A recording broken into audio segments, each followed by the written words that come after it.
Hello, everybody out there, and welcome to another episode of the Talk That Talk Show with me, Barry Holmes. Here for our 176th episode of the Talk That Talk Show. And guys, we are inching closer and closer to the 200th episode. But before I get into the show, I want to give a big time shout out to all the supporters out there that continue to tune into this show. I know that my schedule has been quite hectic with, weddings and, events, all different types of things that I've been trying to do to advance both in my personal life and professionally. And it just sometimes doesn't allow for me to have the show every Friday like I would like. And, it's very different as far as, recording on Fridays as opposed to, on Sunday or Saturday or even the following Monday. But, I think it's very important the fact that even though regardless of what day that this, this show happens on, I still have a loyal fan base. A big shout out to Brian Bloom. And then also a big shout out to our boy Alvin, Lenny, and then also our boy Ishabai Crane on the Instagram live stream. But, to have people that consistently tune into this show, regardless of what day it is, it means the world to me, man. And, I just want to continue to put 110% of myself out there and just try and give you guys the best episode of the Talk That Talk Show that I can. And, even though it's been 2 weeks since I was able to record on Friday, it just almost feels like, back home. It feels like, my proper spot, being able to record here. And, I think that, in being able to come back when you've taken, a couple weeks where you've recorded on different days, it also gives people that appreciation of, hey, I don't forget about you. I know you might have missed it on Sunday, but, we're still coming here for you. And, the fact that we have Chris Shank Jr., my Uncle Mickey, Anthony Veroni, all these different people. And that's another thing, too. It's like you never know who's going to hop on as a guest. You don't know who I'm going to have. You don't know who's going to pop in and listen in and put some comments in there. I think for people that have never listened to the Talk That Talk Show, and I definitely wanted to make a point of talking about this beforehand because, I feel like at the point where we are now, so many people know what Talk That Talk Show is, and they automatically equate it to me that sometimes I forget about those, those people that might be tuning in for the first time. I give a big shout out to my boy Sam, who we're probably going to have to bowl against on Tuesday. But he didn't even know for the longest. I've been wearing Talk That Talk Show jerseys for years now, and he didn't even know that I had a podcast. And it was cool because he said that one of the first episodes that they listened to was one recently that had one of our other league members in it. And it just brought me back to the point of, there are so many people out here that have not listened to the Talk That Talk Show yet. And that's why it's so important that each and every week, regardless of whether it's on a Friday, a Monday, a Saturday, a Sunday, it's important to me to continue to put out episodes, not only for the loyal listeners, but still for the people that have not listened to this show before. And, I just want to continue to keep, the content high, high quality, high intensity like we talk about on the lanes. But, I think also with, doing these last, I'd say maybe 5 or 10 episodes, because I really went back and looked at them and just trying to see different things that I could tweak and, try to make things better. But, I just really wanted to, with this episode, just really dig into some of the things that not only people wanted to hear about, but just also things that, in a way, just kind of just bring to light not only a bigger issue, but just a way to express my own personal feelings as well, too. This was a week that was very interesting for me because, I had a lot of things happen that I didn't think were going to happen. But, I found myself, not only, I guess kind of digesting what happened, but also being able to be the person to provide support as well. And, I talk about support, especially because, when it comes down to it, what we are capable of doing or what success comes from us really stems from the support system that we have, and I think that, I've been very blessed to have, such a great support system, but also, a lot of the reasons why, I have good friends and why, in certain situations, people have been on my side more often than not is because, I feel as though I have to really be responsible for the decisions that I'm making and also, responsible for being as supportive as I can.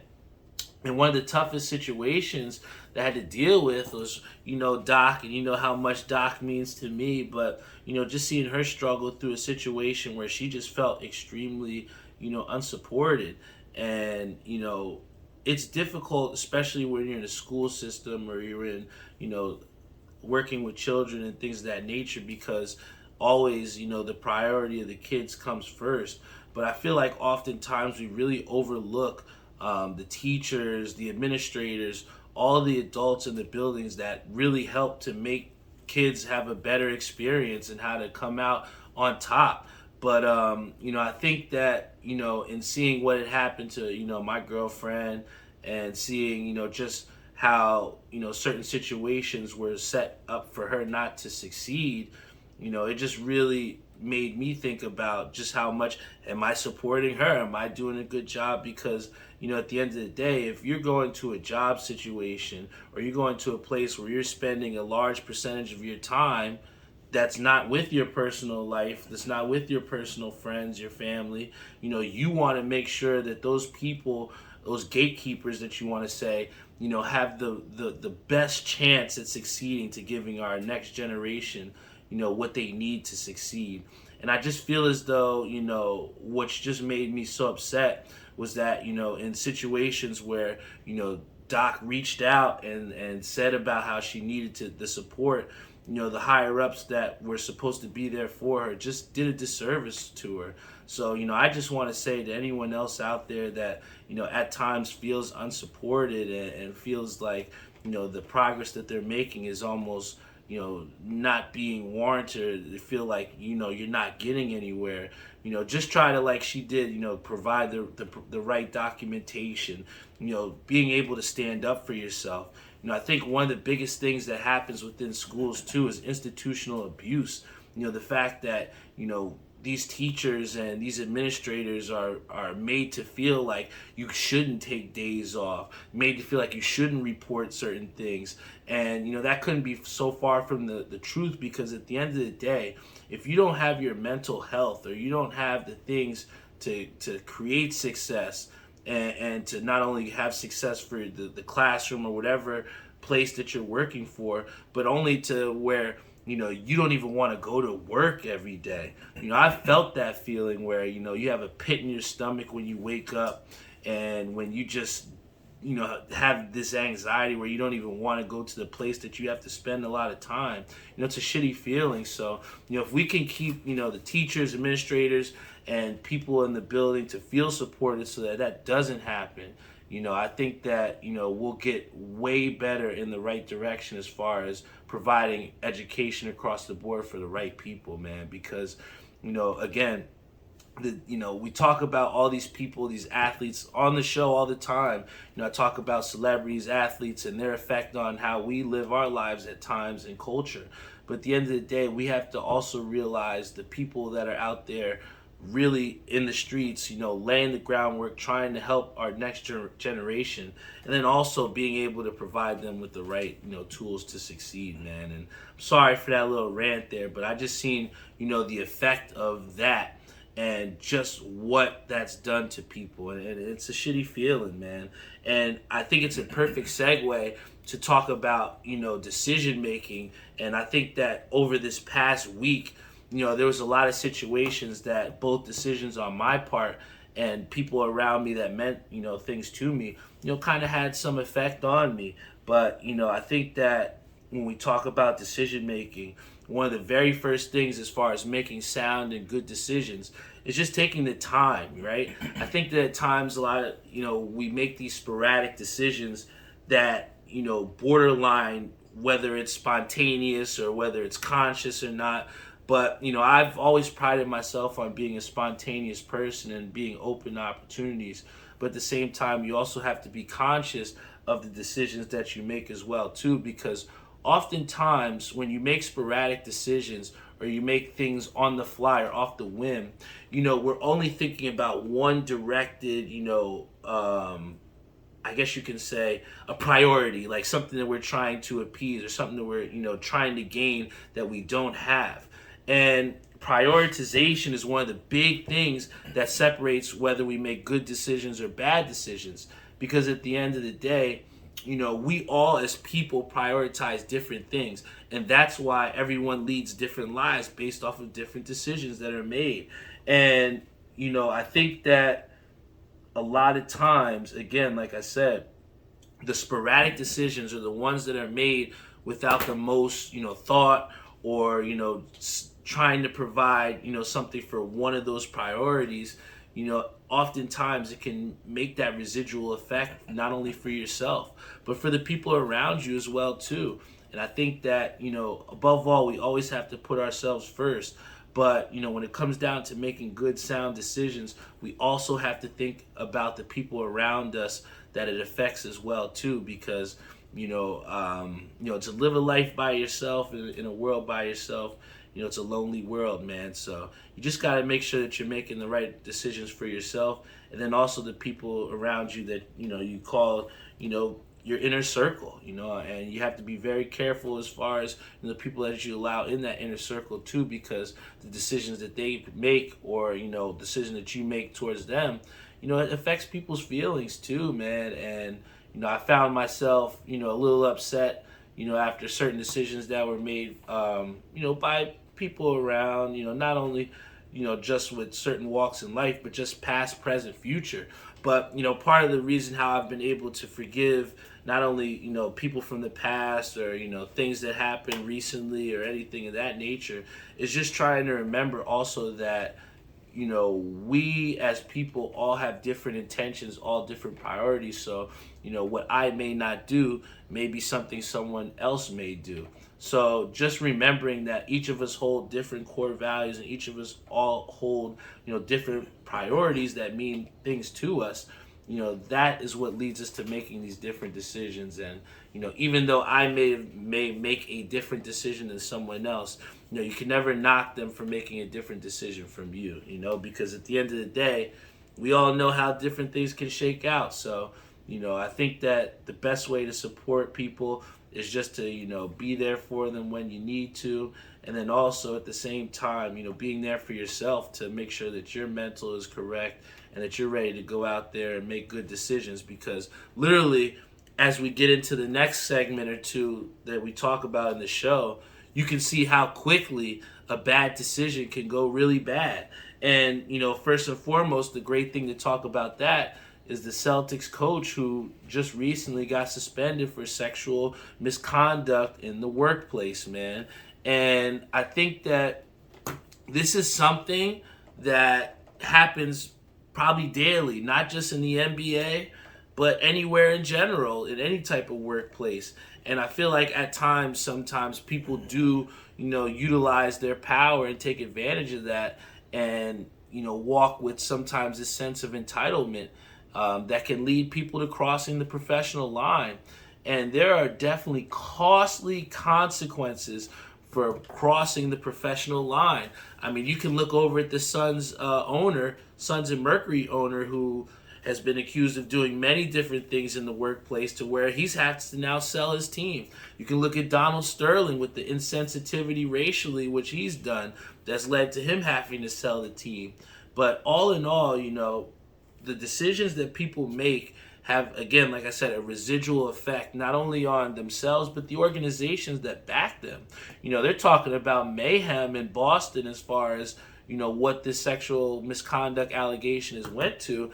And now you're talking about higher sanctions and just a year-long suspension.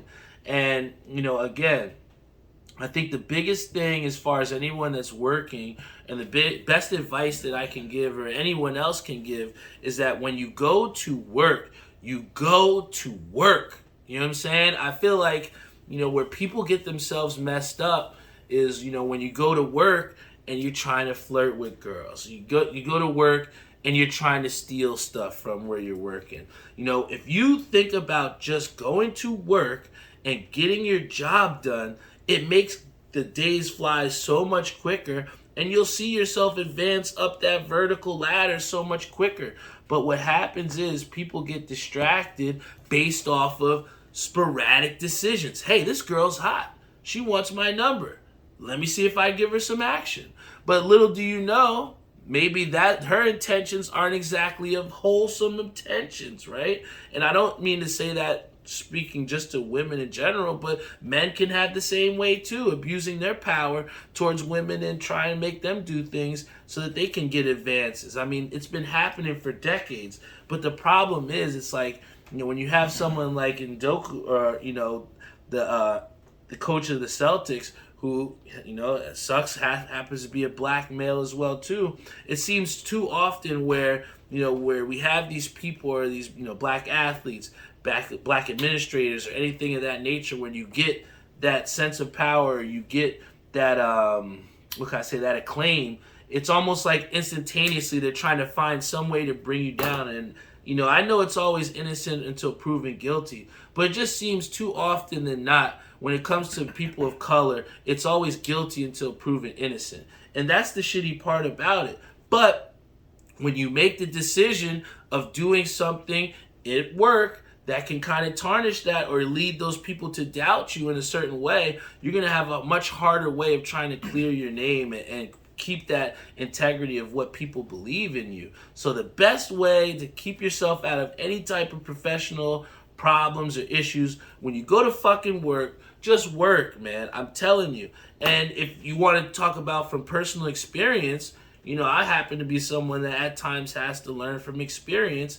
And I have to admit, I haven't been one to agree with, not professional, crossing the professional line. If we want to get very, honest about it, I've, hooked up with my manager. And at the time, it felt cool. Felt like, hey, I'm doing something I'm not supposed to. But after a while, that shit dies down, man. And the reality starts to set in. And then you talk about uncomfortable workplace ethics. And then you talk about real major issues.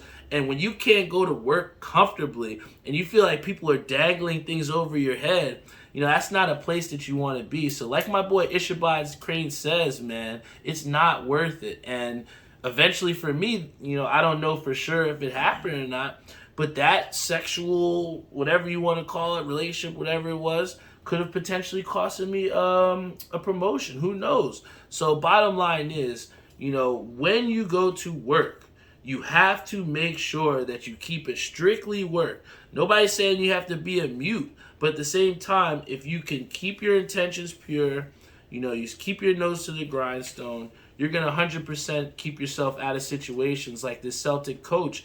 Because think about it, now when he comes back, how do you win back that locker room? How do you win back the fans and the people that, were happy that you brought them to the finals? There are lasting effects for the decisions that we make. And, nothing of that, nature, no blowjob or anything like that is worth a salary that can get you, exponential and generational wealth, So I think that you have to think bigger than just surface level things when it comes to, that type of workplace environment. So, I just hope that if anybody that learns from something that happened with this situation with the Celtics coach, man, you just have to keep your priorities on the right way, and that will lead to good decision making.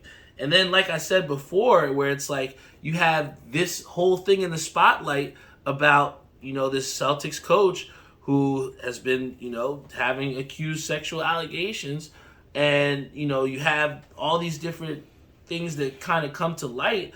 But here we haven't even talked about Brett Favre and what he did as far as pillaging, a couple $1 million that was from the welfare of the state of Mississippi, the poorest state in the country. And he took millions of dollars from them to make a volleyball stadium.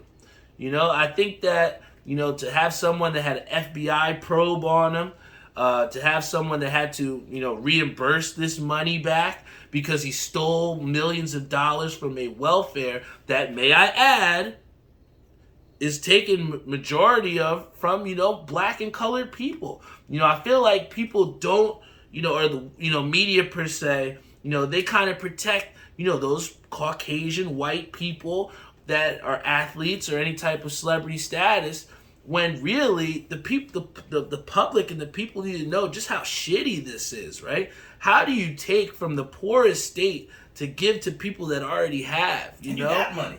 It just makes no sense to me. And then you still parade the guy where he gets to go and perform at award ceremonies, or he's on, commercials, and yet we allow this to happen. And it just seems like white-collar crime, when it deals with black people, doesn't matter to people. And that's the shitty thing that happens, man, If it was, people pillaging from their own people, then we would be all up in arms. But it just seems like when it comes down to a person that has the status of a Brett Favre, who happens to have skin that's a little bit whiter than mine, it just seems like we give them a little bit more leeway than we do someone like a Celtics, where all you're hearing about on the news is this Celtics coach that, had these allegations. But we have heard nothing, I mean, not even a story really about Brett Favre and how he took millions of dollars from the poorest state in the country. This is embezzlement. These are actual things that people go to jail for. And my boy, not even a sanction or anything, And I think that's where, we've come so far as a country. We're still got so far to go, man. Because, if you can look at that and see that there's not something wrong with that, I just don't get it, man. And it just makes me feel like at times, we just are so far from where we need to, man. And Tyree says, bro, really stealing welfare. I mean, how low of a person do you have to be? And they have text proof of Brett Favre saying, Santa's here. I mean, that shows no remorse for what you're doing. And we're still celebrating this guy as one of the best NFL players. A dude that steals from fucking welfare, man. I'm sorry, man. That's as low as it gets. But let's get to a happier topic here. But we got to talk about the NFL, and I got to do my week pick'ems, all right? I will say this. The last 2 Sundays, I was able to, do the show, so I was able to give you guys a little bit of what I thought about after the games that happened, right? Here tonight, I want to give you guys my quick pick'em. I want to go over the quick picks as far as who you should pick real quick as far as week 3. Kansas City at Indianapolis, I'm telling you, I got to go with the Chiefs. Even though, we lost Tyreek Hill, the offense is still hitting on all cylinders. And I like the way that Patrick Mahomes is playing a basic quarterback position. Not trying to do too much. Houston and Chicago. I really like the Chicago Bears here. I'm not sold on Houston. I'm not a Davis Webb fan. Besides Brandon Cooks, who else is scoring on that team? I really like Chicago. Then you have Vegas against Tennessee. I know Vegas is without, Hunter Renfrow. They've been losing a lot of close games. They started the season 0-2. And you have Tennessee, who's been a little bit underperforming as well, too.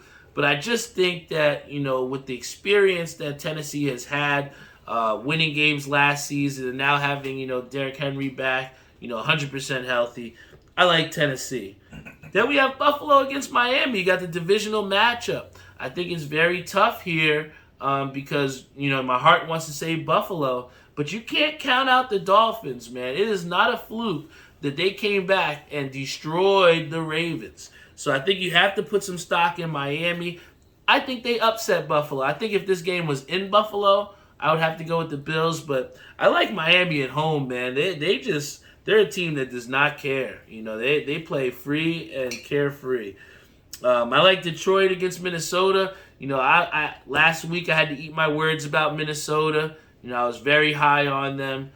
They laid an absolute egg against the Eagles. And I don't want to say that I don't believe in Minnesota. I think that it just means that Philadelphia just might be that good, Alvin. I'll admit it. Philadelphia just might be that good. But, I'm still going to ride the Minnesota train. I'm taking Minnesota over Detroit. Then we got Baltimore over New England. I don't see how the Ravens lose this game. I know New England's at home. I know they're a great game plan team, very well coached. But I just think Lamar Jackson has something to prove after he balled out and has nothing to show for it. So, I think that Baltimore rebounds back. Then you have Cincinnati over the Jets.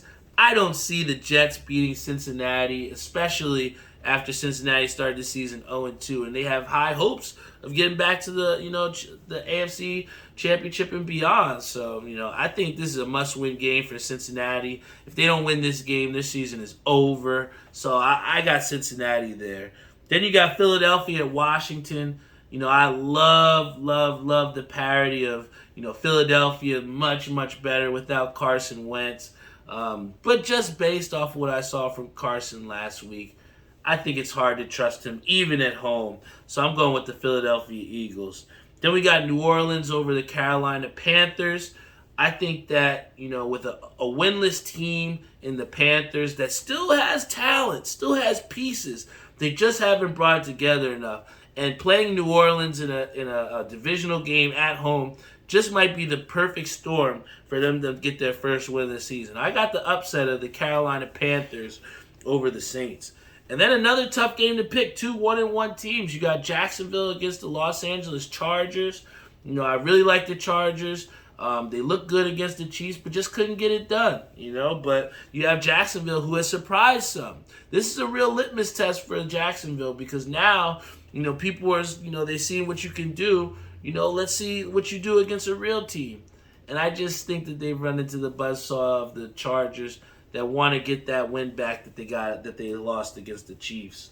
Then we have the Rams against Arizona. You can't count out Kyler Murray if we learned anything from last week. So I have to say I will go with Arizona over the Rams.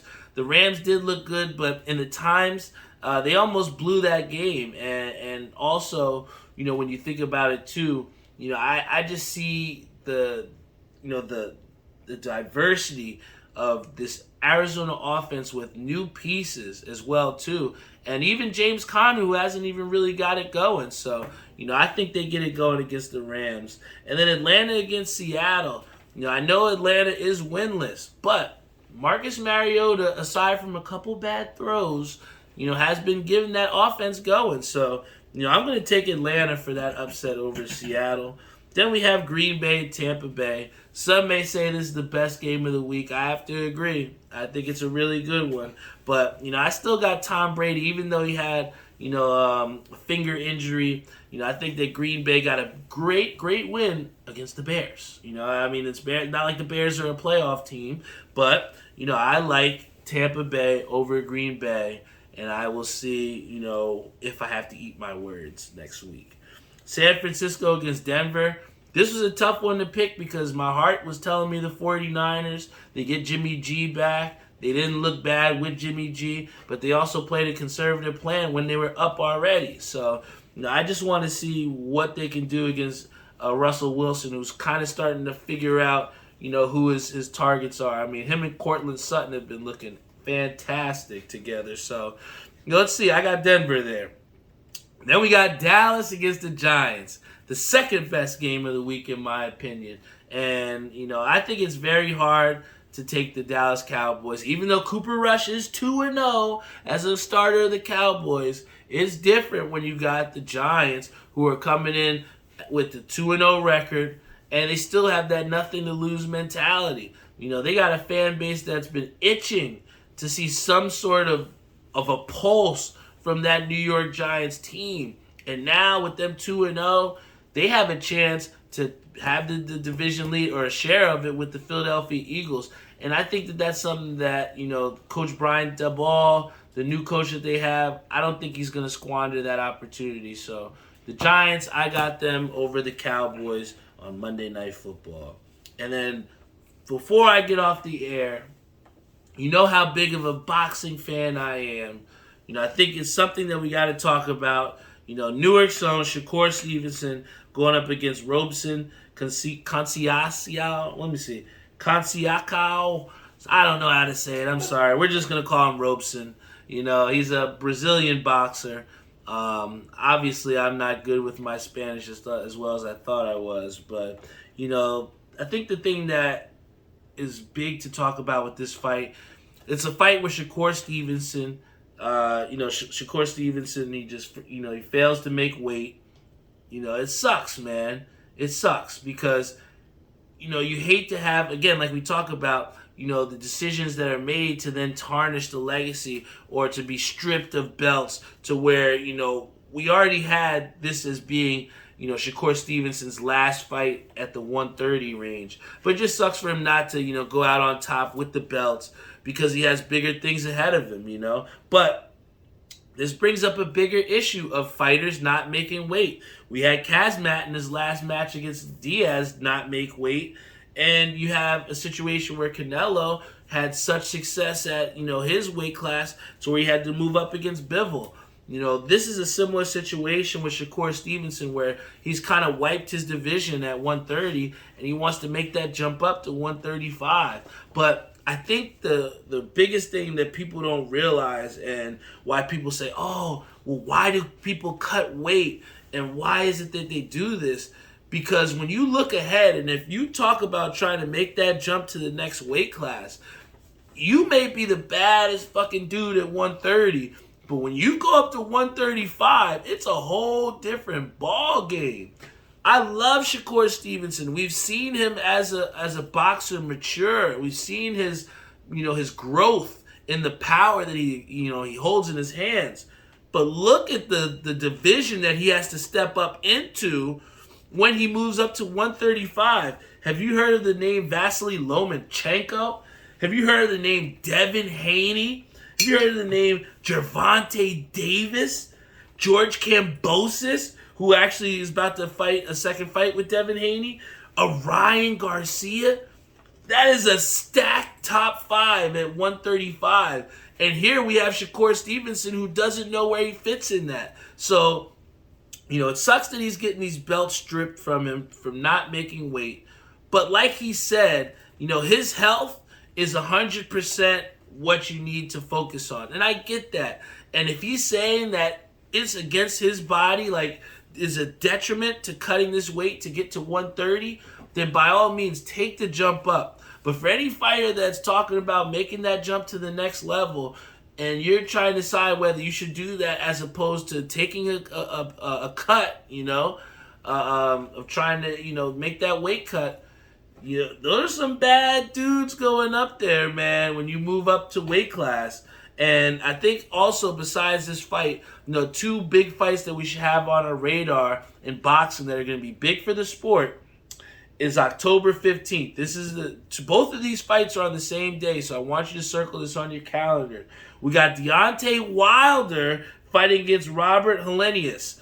And the good thing about this is we haven't seen Wilder fight anybody other than, the top dude in the past 3-4 years, right? The Gypsy King had his number. We get it. Tyson Fury got him. But that doesn't mean that Deontay Wilder isn't still a great boxer, I'm excited to see him go out in the ring and fight again. But the bad thing for the Bronze Bomber is he's fighting a dangerous fight. If he loses this fight, I think you got to hang him up, man. I mean, he hasn't, won since before Tyson Fury. And, if he can't beat this guy, Robert Helenius, I think it's time for him to give it up. And then another big fight that you have to check in on October 15th is going to be Anthony Durrell against Caleb Plant. Number 7 against number 3. Caleb Plant was a great, great boxer until he met Canelo. And, we've seen Canelo has been one of the best super middleweight fighters of our generation, right? But when you take that step up, like he did to try and go up against Bivol, it's an interesting fight for him, So I like Caleb Plant in this, comeback fight. And I think that the sport of boxing that we thought is so in trouble, I think with young fighters have really, really kind of stepped this and put the boxing back in the right direction.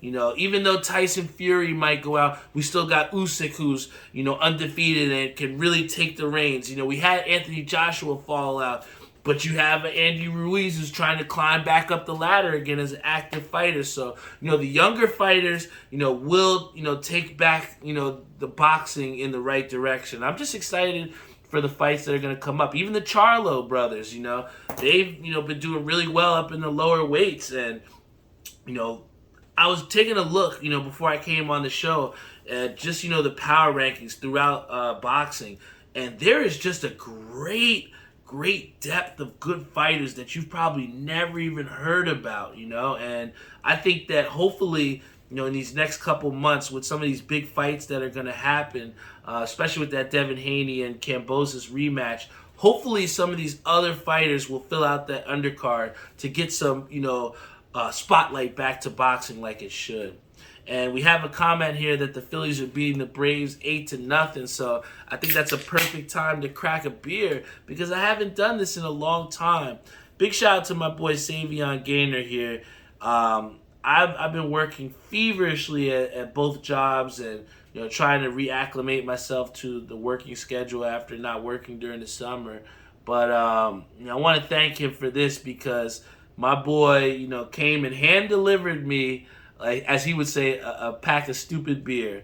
It was funny when he called me because he's a very simple guy. He likes Heineken or Corona. That's it. He's not a real IPA guy, and he'll always make fun of me and say it's stupid beer. So he calls me up and he's like, "Yo, Barry, I'm coming to your house, man. I know I was around the way and I seen the stupid beer you might like."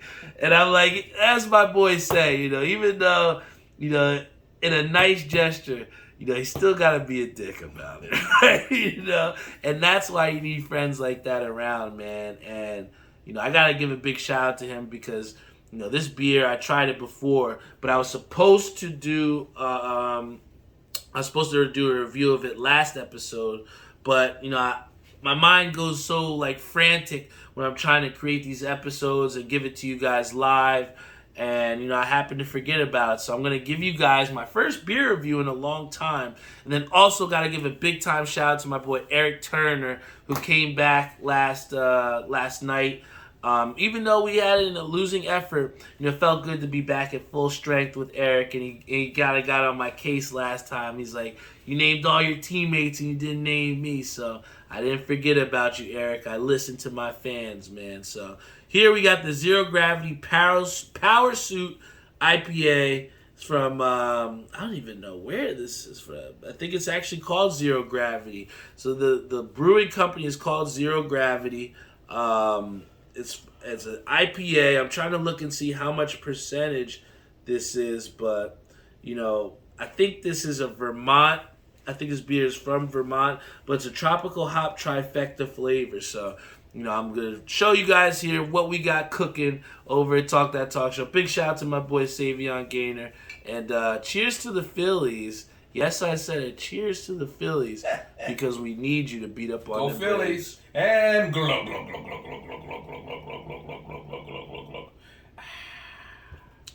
I think the one thing that's different about this IPA is just how fresh and crisp it feels, man. I think that sometimes IPAs can feel very heavy and very filling, I guess you can say.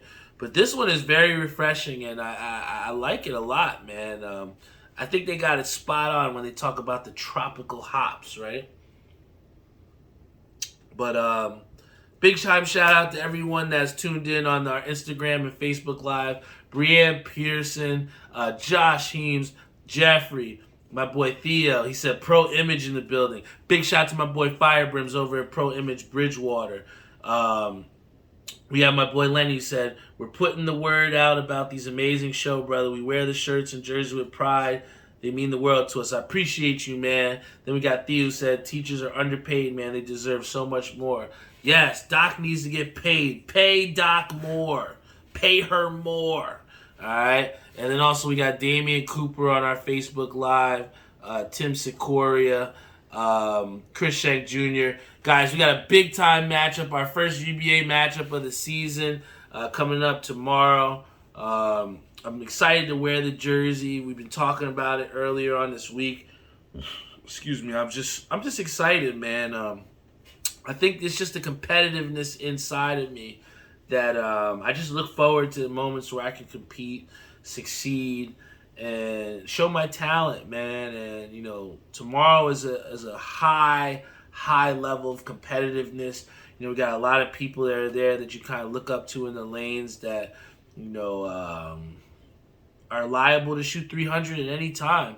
I love Chris's father, Strike Tyson. And, I'm just looking forward to bowling with him. Bowling with guys like Vinny and Lenny who haven't bowled UBA with us before. We have a much different team, and I'm just excited to see what we're capable of. We came out to make a statement, and I'm just excited to be a part of that movement. When they asked me, a year or two ago to, leave the franchise that I was on to, be a part of this new franchise and to be a part of an expansion team, I relished the opportunity to be a part of something from the ground up. You have certain people in UBA that are constantly switching teams and trying to cheat the process and just trying to be a front runner. And that's no knock to them because, like we said before earlier in the show, different people have other priorities for the decisions that they make. It's just the priority for me is I want to be a part of something from the ground up. I don't want to celebrate on somebody else's lottery ticket, if that makes sense. I just want to be the person to put the work in and reap the benefits with other people around me that have put the work in. And I can honestly say, Chris Shank Jr., Tripp, Rob Brantley Jr., Strike Tyson, the whole DIY council has really put us in positions to succeed and then also put us in positions to get better.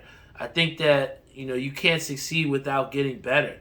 And, to put the time in, to put the practice in, to put the recruitment in. We look at some teams that just haven't gotten better over the summer. And we really, made it a point to try and buff our team up, not only with bodies, but people that, kind of align with how we feel, align with, what we are trying to accomplish.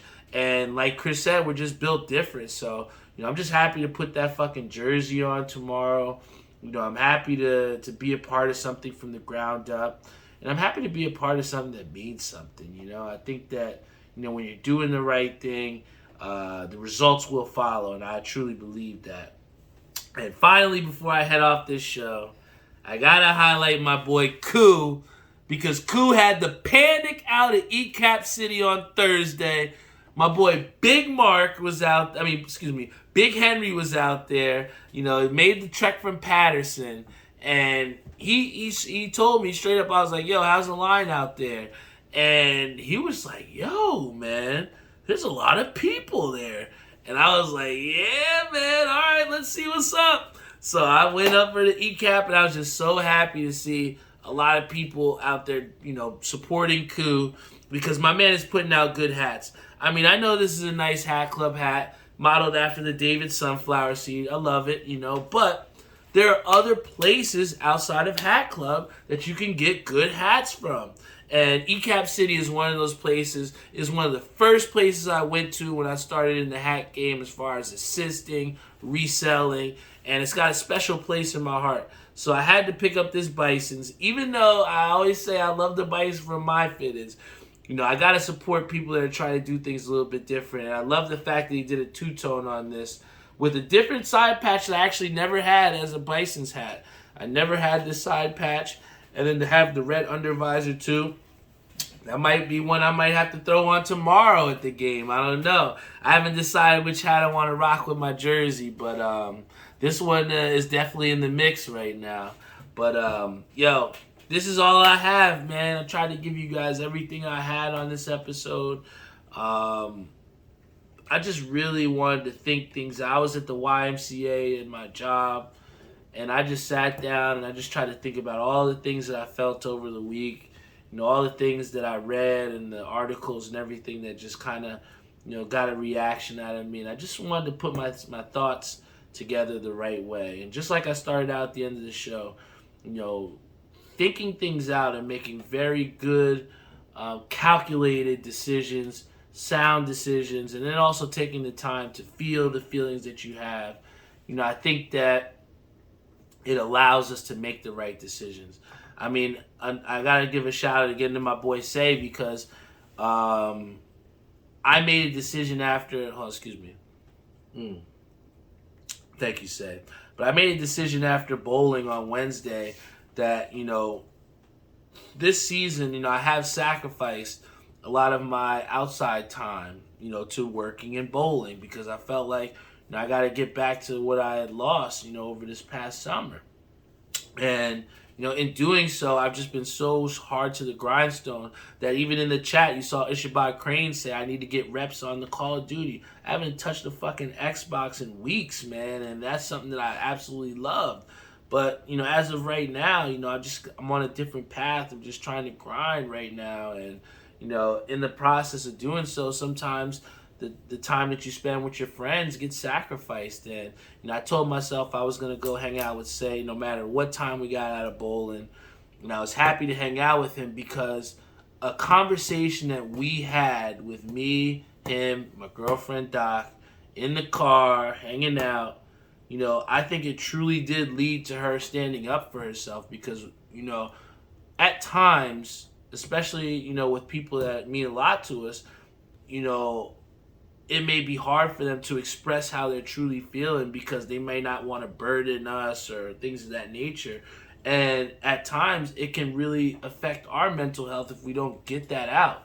So to have Doc in a situation where, she's explaining to us everything that's happening, how she felt, how she didn't feel supported, and us trying to talk it out with her to say, hey, I know you feel this way, but what's going to be the solution? And it sucked because I said to her, I was like, honestly, it sucks that you feel this way, but it probably will happen again. And sure enough, the situation that, caused her to be out happened again.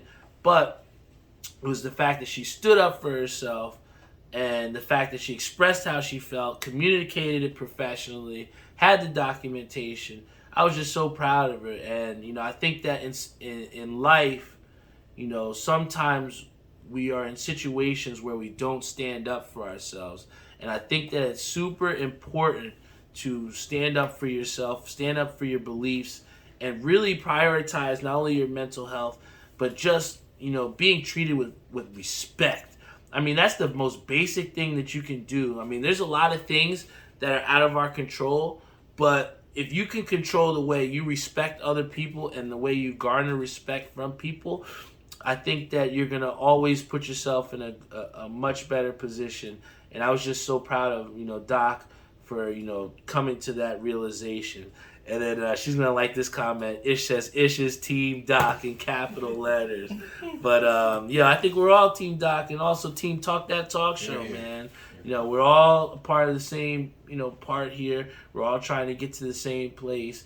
And we're all trying to deliver the same message of nothing hard. Nothing comes without hard work. Nothing comes without, determination, without consistency, without resilience. There's certain, buzzwords, certain adjectives that lead to positive verbs, And I think that, there's a reason why we put consistency on the t-shirt. And there's a reason why people consistently listen to this show. Whether you listen to it live, whether you listen to it afterwards, I think that this is something that means more than a logo. It means something more than just a topic about the Celtics coach. This provides people realization that you can see me from the ground up. I remember when I didn't even have a backdrop when I was doing this show. I remember when I wasn't even recording on Instagram. I remember when I didn't even have a YouTube. I remember when I didn't even have a mic stand, I think that, these were all things that, kind of have accumulated to create this great show. But, you know, it's also important to always remember where you've come from, to track your progress, to also not get complacent. You know, I think that it means something to tell you guys every week what episode that we're on. Because, you know, when Sam, who had never known that I had a fucking podcast after I've worn the jersey for, 2-3 years, for him to look up at that website and see that there was 175 episodes, that was immediate seriousness. That was an immediate, I gotta take this serious, you know? And I think that for people, again, that have not listened to this show, what you will get from me is 100% heart. You're going to get 100% of my mind, and you're just going to get something that's going to bring you back. And if you don't believe so, look at the other people that are here on Facebook and Instagram Live. You know, regardless of whether you guys are here or not, I appreciate your support. I appreciate people that rock the shirts and the jerseys. I appreciate people that tell their friends. I appreciate people that rock it even when I'm not even listening or I don't even know that you are. My boy Darius, I put him on Instagram, and this guy was so happy that I wanted to highlight him on our Instagram, that I know for him, it kind of made his day. And to be able to give people that effect, not only just with episodes, but, you know, the type of confidence to where you put on a Talk That Talk Show shirt and you feel dope. You know, that's why I gotta keep, you know, doing this, man. I have to keep doing this. And on that note, I appreciate you guys so much. Thank you again for supporting me. Thank you guys so much for rocking out with me. You know, this means the world to me, man. I just gotta keep doing it, man. I just gotta keep doing it. Whatever you guys are passionate about, just keep doing it. No matter, you know, what the outcomes are, whether you're getting the goals or achieving those things, keep doing it. Don't let nobody stop you, man. Just keep going. Because you never know how strong you are until you get to the fucking finish line, man. I'm telling you, man. Keep going. And on that note, I will see you all next week.